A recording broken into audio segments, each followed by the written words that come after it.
Baik, selamat pagi Bu Ilsa dan teman-teman semua. Pada hari ini saya perwakilan dari kelompok 6 ingin mempresentasikan mengenai determinan harga tanah dengan menggunakan Big Data.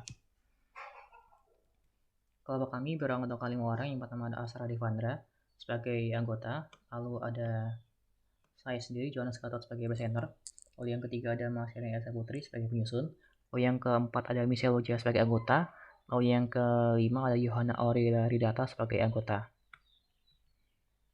Yang pertama adalah latar belakang. Jadi kehidupan masyarakat ini berkaitan erat dengan kondisi alam. Tanah merupakan bagian dari bumi yang akan membantu masyarakat dengan menjalani kehidupan. Kehidupan masyarakat ini berkaitan erat dengan tanah, sehingga membutuhkan sebuah lahan untuk tempat tinggal dan beraktivitas. Namun, ketersediaan lahan kosong saat ini, terutama di Indonesia, itu sangat terbatas. Hal tersebut dikarenakan adanya kenaikan jumlah penduduk di Indonesia. Lalu dengan adanya perkembangan teknologi yang sangat pesat, terutama pengguna internet, itu memudahkan masyarakat itu untuk mengetahui dari harga tanah ini. Dan pada tahun 2019 itu, jumlah pengguna internet di Indonesia itu mencapai 73,75%.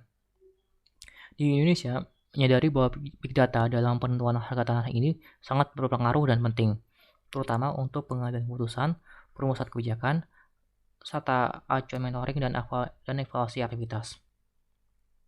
Dan penggunaan Big Data ini itu sangat perspektif, karena dengan ini sangat berguna untuk melacak dan memonitoring dampak dari kebijakan pemerintah Indonesia. Lalu apa yang menyebabkan harga tanah di Indonesia mahal? Hal ini terjadi pada saat COVID-19 di Indonesia. Itu menyebabkan aktivitas masyarakat di luar rumah itu mengalami penurunan. Dan semua aktivitas dilakukan di rumah atau work from home. Dan beberapa perusahaan memutuskan untuk berhenti beroperasi. Akibatnya, tingkat pengangguran di Indonesia itu meningkat, sehingga masyarakat lebih berhati-hati dalam menggunakan uang yang dimiliki, terutama dalam membeli tanah. Dan di Indonesia itu jumlah transaksi jual beli tanah itu tidak mencapai 200 transaksi pada awal pandemi. Sehingga dan pada akhir pelonggaran PKM, itu jumlah transaksi jual tanah itu mengalami peningkatan menjadi lebih dari 600 transaksi. Jadi properti seperti tanah itu sangat menjadi menarik terutama bagi masyarakat untuk dijadikan investasi. Dan tanah yang banyak diminati oleh masyarakat itu tanah yang tidak strategis karena harganya lebih murah. Lalu bagaimana penerapan Big Data dalam penentuan harga tanah ini? Jadi Big Data dalam penentuan harga tanah ini itu sangat berpengaruh dan penting, terutama untuk pengambilan keputusan, perumusan kebijakan, dan acuan monitoring serta evaluasi aktivitas.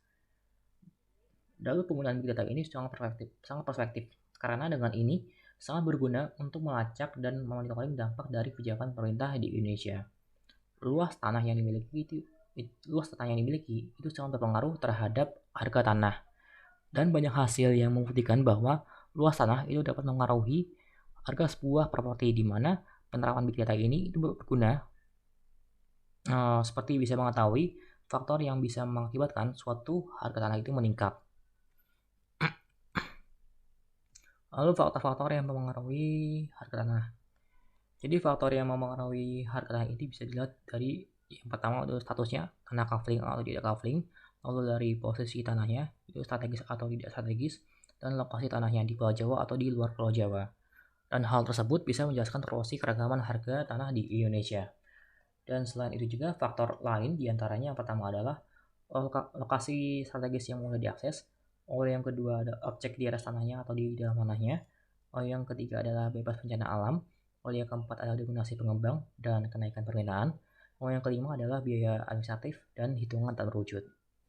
Lalu kesimpulannya dalam hal ini jadi pada awal pandemi itu harga tanah itu masih belum mencapai 200 transaksi, dan pada pelonggaran PPKM harga tanah ini mengalami kenaikan sampai dengan 600 transaksi karena banyak orang yang membeli tanah untuk investasi. Dan dalam Big Data ini itu memiliki peran penting dalam penentuan harga tanah, karena dengan Big Data ini itu bisa mengetahui faktor-faktor yang mempengaruhi nilai jual tanah ini. Jadi di dalam Big Data ini itu ada kelebihan jika diterapkan di Indonesia. Itu masyarakat akan dengan mudah mendapatkan informasi mengenai tanah yang dijual melalui internet dan bisa dipilih sesuai dengan keinginan si pembeli. Dan kekurangan dari Big Data ini dalam penentuan harga tanah ini atau harga jual ini adalah terdapat resiko keamanan dan membutuhkan hardware. Sekian dari saya, mohon maaf jika ada kesalahan kata dan ucapan. Terima kasih.